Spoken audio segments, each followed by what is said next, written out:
being on the field and being around other greats just like yourself, and realizing some days they might be there, some days they might not. So, Well, you really get caught up in the specifics of your job. So when you're playing, a lot of times, you have to be very focused on exactly what you got to do from play to play, and there's up and downs, because when you lose, you're very dejected, and then a lot of times you got to go get on a plane and come back home. So it's a big challenge, but you learn, just like in life, you learn how to deal with setbacks, right. because you lose sometimes. Well, in life you lose sometimes. Sometimes in life, you find out, hey, what happened, man? They just let me go, man. I just got fired. Things like that happen. Well, then you have to pick yourself up and you got to move on. You got to put together another plan. Well, it happens, in sports where you lose. Let's say you lose in the last seconds. You lose a game when everybody says there's no way you're going to lose this game. You end up losing the game. Well, you learn how to pick yourself up. You go through the pain. You get back up. You get back. You try to prepare. Then you have the next game. That's the way life is. Nobody has a life where everything goes just right, and they never have any setbacks. Correct. Everybody has setbacks. So in sports, especially at a young age, kids learn how to have setbacks, get over it, work with other people. Sometimes they listen. Sometimes it's time for the talk. Sometimes it's time to listen. Sometimes they got to deal with a teammate who can be a pain in the butt. Yeah. They got to be able to deal with them. Well, in life, sometimes you got to deal with some people that are a pain in the butt. I know all too well. So that's why sports is great, because at kids at a very young age, so they learn how develop people skills, being able to deal with people, so social skills and that sort of thing. Then they're able to learn goal setting, what they need to do to get better. They want to get better as a player, things like that. So I think it's great. Sports really does all that, and that's what I got out of sports, and so I encourage other youngsters, if they play some sports, it's great for them because they're growing and they don't even realize it. Right. Wow. That's a mouthful there. Yeah, but it's good, and that's why I think that a lot of youngsters, especially you're dealing with a lot of the youngsters are growing up in tough and impoverished neighborhoods. A lot of times they don't have the dad there. So a lot of times the coach is more the father figure for a youngster. Right. So the coach will play a big role. So that coach and the things going on, the things the coach is telling them is helping them develop. And they're growing as a young person. And as I said, they don't realize it. But these different challenges they're going through, where they have losses, where they got a teammate that's getting on their nerves, and they got to deal with them, but they still got to work with them, and they got to learn how to get along in order to be a good team together. Right. Hey, that's life. That's what you got to learn to do in life, and to, despite the fact you lost 3 games in a row, start this next game with the hopes that you're going to turn it around. That's the way life is. Yeah, absolutely. Yeah. Absolutely. Well, taking a shift from there. Mm-hmm. Now, you're a sports analyst now, Philadelphia Eagles. Mm-hmm. Now, what was that adjustment? What's that every day for you nowadays, seeing how you're like on the other side of the field and you're observing these young athletes, doing what they're doing now. So, what is your day-to-day like? Well, really, during the season, with the off season, it changes a bit because, I've worked for Fox, and so I am, talking about the Eagles, analyzing, talking about how the team is doing, but I have to do that part of the week, and then part of the week I'm doing some other things for the league, where I'm working and really kind of counseling some guys that have used to play, and then I'm trying to help them get their career going, let's say in another area. Right. They might want to be a coach or a scout or something, and I'll help them do the things they need to do to prepare for that type of thing. Right. So during the season, it's mainly looking at the game and analyzing and seeing, why the Eagles lost or why did they win. You know, who are the players that played well to help them win, or who are the players that played poorly that helped them lose. Yeah. And I got to be able to identify that and talk about, you know, the ups and downs of their season, what changes they need to make. Now, this time of the year where the season is over and they're looking at the draft, well, what kind of players do they need to look for in the draft? You know, I'll talk about that. I'll talk about, well, you know, for instance, somebody like, you know, Jason Peters, who's been a great player for them for a long time. You know, Jason Peters like 37 years old. You know, I have to talk about him, and seriously, I, you know, had to say things which, you know, I say now, which is, you know what? I think it's time to move on from Jason Peters, you know? That Jason has played a long career, but it's time for them to say, hey, Jason, it's been great. You know, and that they need to move on with the youngster that they have, they drafted to take his place, and it's time for him to step in and for Jason to move on. And those are the tough decisions and different things I have to say. So I don't really personally try to attack guys, even though I can say a guy played poorly or the coach made a mistake, I thought. But I have to just give my honest assessment of what I saw in the game. So the way I look at it is more of you critiquing them on how they can, you know, further persevere through, you know, having younger guys come in, being able to develop them properly, and then kind of slowly shifting the older guys out. And you're not completely, you know, I want to say letting them off the hook. You're making that transition and be like, hey, listen, love you, you're a great athlete, but, you know, we see where your time is at right now for you. Let's try to work on this other guy, and if possible, help that other guy develop himself.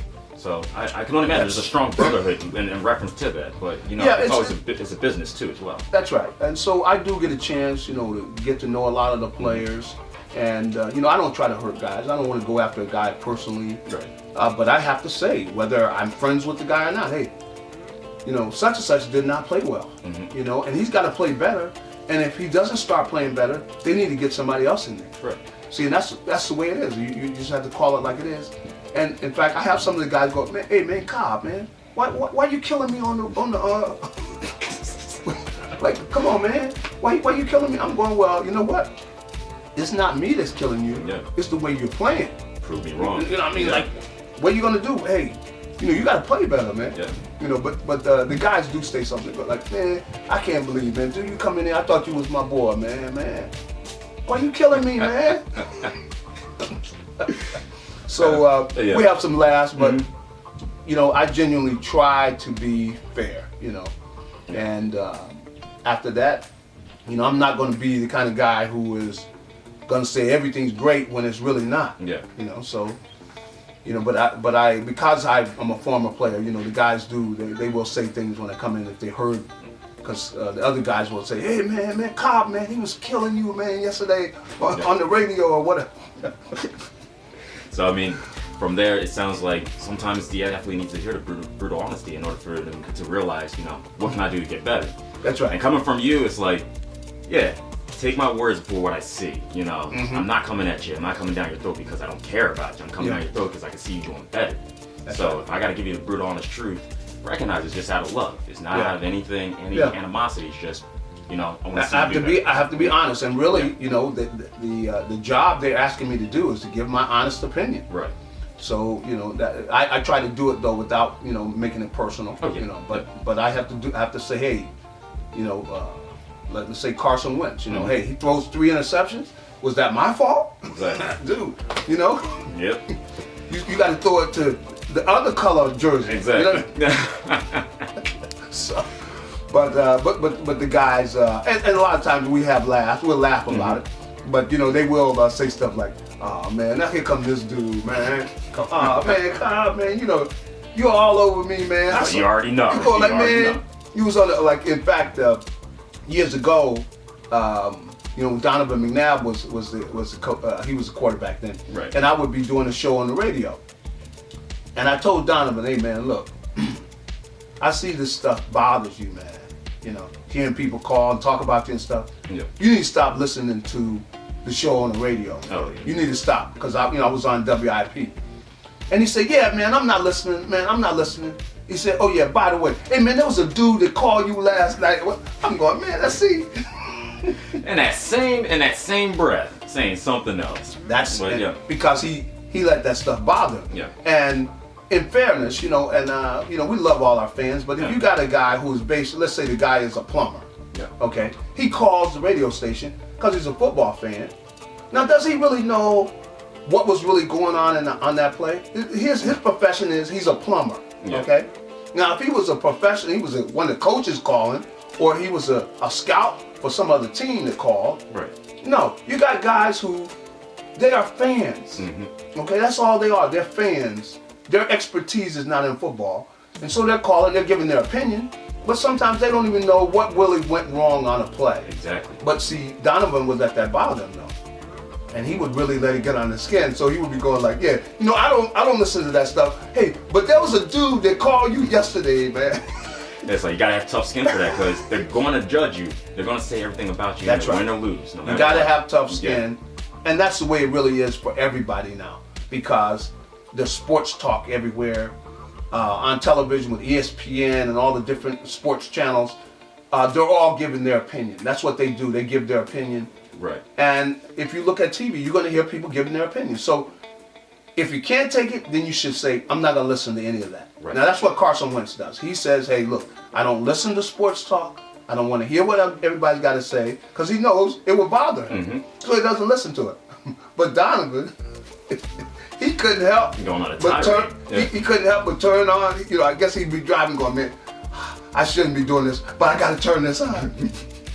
And sure as day, people would be talking about him. Yeah. And he's, fuming, and because he would even sometimes, guys would text, oh man, I can't believe this Exactly. guy.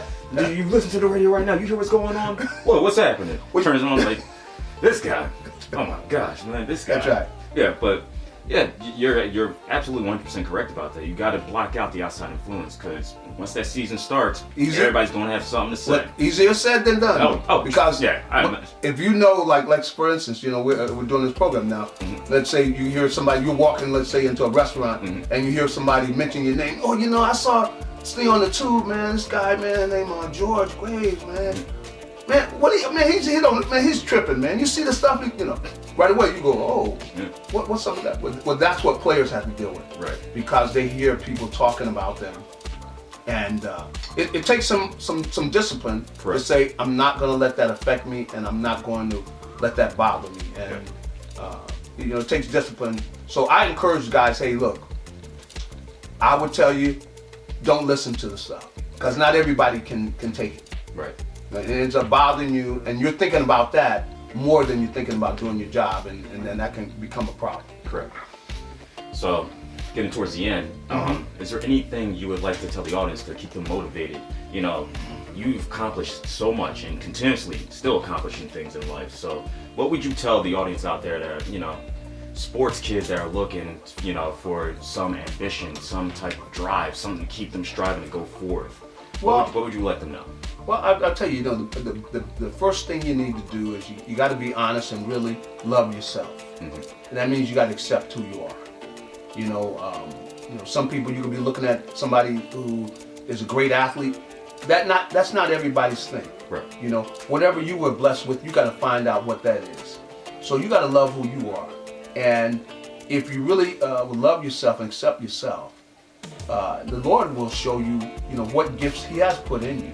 Right. And so you take those gifts and you utilize those gifts. You don't want to try to, when you're living your life, you wish you were somebody else. Mm-hmm. That's not where you want to be. You want to love who you are, accept who you are, and that's where it starts. And a lot of people have problems in that area when they don't love themselves. They don't like the way they look, or they don't like the different skills they have.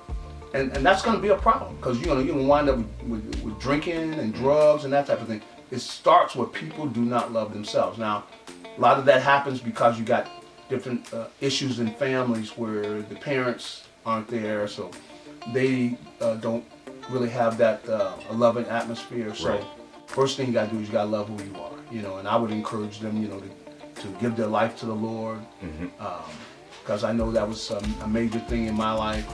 And then being able to grow and to learn about how much God cares about me and how much He loves me the way I am. It is something that is strengthening, and it builds, self-esteem. where you love who you are, and then you got to work. Diligence is something that Absolutely. I talk to youngsters about a lot, which is if you're going to work a job, like if you're going to go to school, then go to school. That means get there on time, be there early, pay attention to what's happening in class, take the notes you should take, do the work you got to do, and try to get A's. Try to be the best student you can be. And you want to continue on from there, and you want to do that. But whatever you do, you try to do your best, meaning like you apply yourself, you prepare, you do your homework, so you're prepared for the job. You're getting the rest that you need to get. You can't do everything. Some people will try to do everything. You can't do everything, meaning like, let's say you want to be an athlete. Mm-hmm. Well, if you want to be an athlete, you can't be the biggest partier. You can't do everything. And you want to be Mr. Socialite. You can't do that if you want to be a great player. And that's true also in business. You can't do everything. So you make your commitments. You got to set some goals, things you want to achieve, and then you put together a plan and you go after it. That's what you got to do. But I think one of the key things though is you got to love who you are. Right. Absolutely. And accept who you are, and then that allows you to have a healthy thing. So certain things you realize, hey, it's not good for you. You shouldn't do. You stay away from things. A lot of people, if they don't feel good about themselves and they're trying to impress other people, you end up doing things that hurt yourself. Right. And so that's a big thing that I encourage youngsters is, listen to your parents. Most of the time, your parents are telling you the right thing to do. And, if you listen to them, they'll get you started out and going in the right direction. But if you're going to do something, then do it. If you're going to pursue a certain career, then put everything you got to it. You don't need to just try to be mediocre. Right. Why not try to be the best? It's that simple. It's motivated me right Yeah. now. Mm-hmm. It's definitely motivational. So I want the audience to know that, what you just said is very powerful stuff. And always strive and try to achieve to do yourself better. Do yourself justice. People will say things to you that may discourage you. Once you block that out, and just like Mr. Cobb said, start by loving yourself. The world's yours at that point. You can achieve, but it takes discipline, perseverance, and blocking out that negativity. I have a website, gcobb.com, and they could go on there. I comment about sports, and of course you can also check me out on Facebook and Twitter. If you could be a friend of mine on either of those. You can follow me on Twitter, and I do a podcast as well, and you can check it out on Apple Podcast. Just go ahead, Gary Cobb with 2 R's, but Apple Podcast and Google Play. You can check it out there. But and also of course you see me a lot on Fox 29 with the football thing, and also do a show during the off season that comes on Fridays, Friday evening. So you can check me in all those different areas. Be talking a lot of times about the Eagles. If not the Eagles, I'm talking about some sports. But when I get a chance to go out and speak, a lot of times I'm talking about things that we were talking about today, like motivational things that will encourage people to be the best they can be. Thank you for that, Mr. Cobbs. All right. So this is Mr. G again, and I want to thank you, everyday people, for tuning in. And always, till next time, you guys stay motivated, strive for the better, and be better. Mr. G out.